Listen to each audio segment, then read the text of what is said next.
പ്രാർത്ഥിച്ച് ആ സാധനം ഒന്ന് കാണിച്ചു, ശരിക്കും കാണിച്ചു. 2 ദിവസത്തിനുള്ളിൽ ഇവനെ പിടിച്ചു തരാന്ന് പറഞ്ഞു. ആ വാക്ക് പോലീസ് പാലിച്ചു. 2 ദിവസത്തിനുള്ളിൽ അവനെ പിടിച്ച് അമ്മയുടെ മുന്നിൽ കൊണ്ട് നിർത്തി.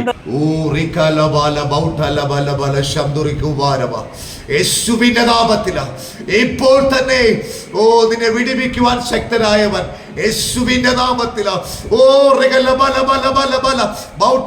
യേശുവിന്റെ അധികാരമുള്ള നാമത്തില് ബൗട്ടാലിയ റീകാരബ ബൗട്ടാലിയ ജാരാബ യേശുവിന്റെ നാമത്തിൽ ഇങ്ങോട്ട് വന്ന് ഈ മാലയുടെ ഇങ്ങനെ പിടിച്ച് പെട്ടെന്ന് പൊട്ടിച്ചുകൊണ്ടൊരു പോക്കങ്ങ് പോയി. കയറി ഇങ്ങ് വന്നു. വേണ്ട ഈ രൂപത്തേലും ഇവിടെ എല്ലാം കൈ ഇങ്ങനെ വെച്ച് പ്രാർത്ഥിച്ച് ഇതേലും വന്ന് ഇങ്ങനെ പ്രാർത്ഥിച്ച് പൊട്ടിച്ചെടുത്ത് ഒറ്റ പോക്ക്.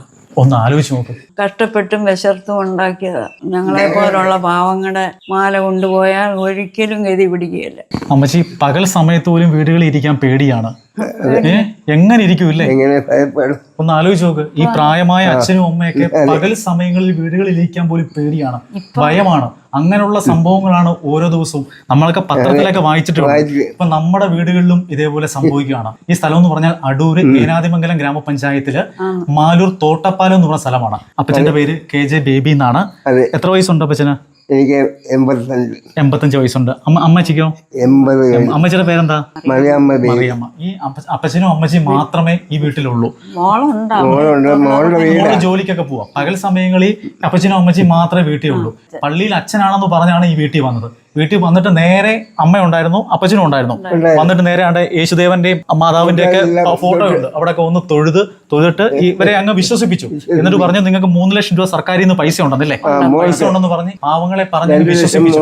അമ്മച്ചിക്ക് അറിയത്തില്ല. എന്നിട്ട് പറഞ്ഞു, ഞങ്ങൾക്ക് ഒരു 1000 രൂപ വേണം, അത്യാവശ്യമാണ്, എനിക്ക് തരണമെന്ന് പറഞ്ഞിട്ട് ഇയാള് അമ്മച്ചി ഇത് വിശ്വസിച്ച് 1000 രൂപ എടുത്തു കൊടുത്തു. പാവം അവർക്ക് അറിയില്ല. അതെ, ആശുപത്രി പാവം വെച്ചിരുന്ന പൈസയാണ്. എടുത്തു കൊടുത്തു. തൊട്ടപ്പോ കാണാൻ അമ്മച്ചിയുടെ കഴുതൽ 1 പവന്റെ ഒരു മാല കിടപ്പുണ്ട്. പൊട്ടിച്ചെടുത്ത് ഒറ്റ പോക്ക്. ഒന്ന് ആലോചിച്ച് നോക്ക്. എന്ത് വിശ്വസിച്ചാണ് വീടുകളിൽ ഇരിക്കുന്നത്. ഒരു വല്ലാത്ത സാഹചര്യം. പിന്നെ ഒരു ആശ്വാസമുണ്ട്, ഇവൻ ഈ പൊട്ടിച്ചോണ്ട് പോയപ്പോ ഉപദ്രവിച്ചില്ലല്ലോ, ഇല്ലേ അമ്മ? ആ ഒരു ഭാഗ്യം മാത്രം. കാരണം ഇവൻ എന്തെങ്കിലും ചെയ്തു പോയെങ്കിൽ അതെ അതെ അതെ എന്ത് ചെയ്താനെ. പക്ഷെ എന്തോലും പോലീസ് അടൂർ SI അമ്മയെടുത്ത് പറഞ്ഞു 2 ദിവസത്തിനുള്ളിൽ ഇവനെ പിടിച്ചു തരാന്ന് പറഞ്ഞു. ആ വാക്ക് പോലീസ് പാലിച്ചു. 2 ദിവസത്തിനുള്ളിൽ അവനെ പിടിച്ച് അമ്മയുടെ മുന്നിൽ കൊണ്ട് നിർത്തി. പോലീസ് കൊണ്ട് നിർത്തി. അതൊരു സന്തോഷ വാർത്തയാണ്. പള്ളിയിലച്ഛനാണോ പറഞ്ഞ് ഇവിടെ വന്ന് അമ്മച്ചിയുടെ മാല മോഷ്ടിച്ച ആ കള്ളന്റെ പേര് ഷിബു S നായർ എന്നാണ്. എന്തോലും അവനെ പിടിച്ചിട്ടുണ്ട്, ജയിലിലാണ്. നമുക്ക് കൂടുതൽ കാര്യങ്ങളൊക്കെ അമ്മയോടും അപ്പച്ചനോടും ഒക്കെ ചോദിച്ചറിയാം. അമ്മ എന്താ സംഭവിച്ചേ? മോനെ അവിടുന്ന് ഇങ്ങോട്ട് ചാടി വരുക.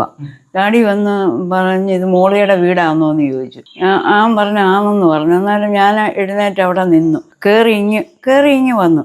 കയറി വന്ന് വേണ്ട ഈ രൂപത്തേലും ഇവിടെ എല്ലാം കൈ ഇങ്ങനെ വെച്ച് പ്രാർത്ഥിച്ച് പറഞ്ഞു ഇതേലും വന്ന് ഇങ്ങനെ പ്രാർത്ഥിച്ചു. ഞാനും കൂടി ഇങ്ങ് കയറി വന്ന് മോളെ കതവ് തുറന്ന് കിടക്കുക. അപ്പം ഞാൻ ഇങ്ങനെ പിടിച്ചോണ്ട് നിന്നുടനെ ഇങ്ങോട്ട് ഓടി വന്ന് 1000 രൂപ വേണമെന്ന് പറഞ്ഞു. ഇങ്ങനെ വന്ന് ആ 1000 രൂപയും മേടിച്ച് എടുത്ത് ആശുപത്രി പോകാനായിട്ട് കെട്ടി വെച്ചതാണ്. അതും മേടിച്ച് ഇങ്ങോട്ട് വന്ന് ഈ മാലയുടെ ഇങ്ങനെ പിടിച്ച് പെട്ടെന്ന് പൊട്ടിച്ചുകൊണ്ടൊരു പോക്കങ്ങ് പോയി. ഞങ്ങൾക്ക് രണ്ടിനും പിന്നെ നാവ് പൊങ്ങത്തില്ല, തല അങ്ങ് മരവിച്ചു. പിന്നെ വിളിച്ചു പോകാനും ഒന്നും പറ്റത്തില്ല. എല്ലാം ചെയ്തെങ്കിൽ ആരറിയും? ആരും അറിയത്തില്ല. അച്ഛൻ പോലീസ് പിടിച്ചോണ്ട് വന്നപ്പം ചോദിച്ചു, നിനക്ക് എന്തെങ്കിലും ജോലി ചെയ്ത് ജീവിക്കരുത്? നിനക്ക് ജോലി ചെയ്ത് ഇരിക്കരുത്. ഒരു ചെറുപ്പക്കാരനല്ലേ, ആരോഗ്യമുണ്ട്. പാവപ്പെട്ടവരെ കൊള്ളയടിച്ചാൽ ജീവിക്കാൻ തുടങ്ങുന്നത്.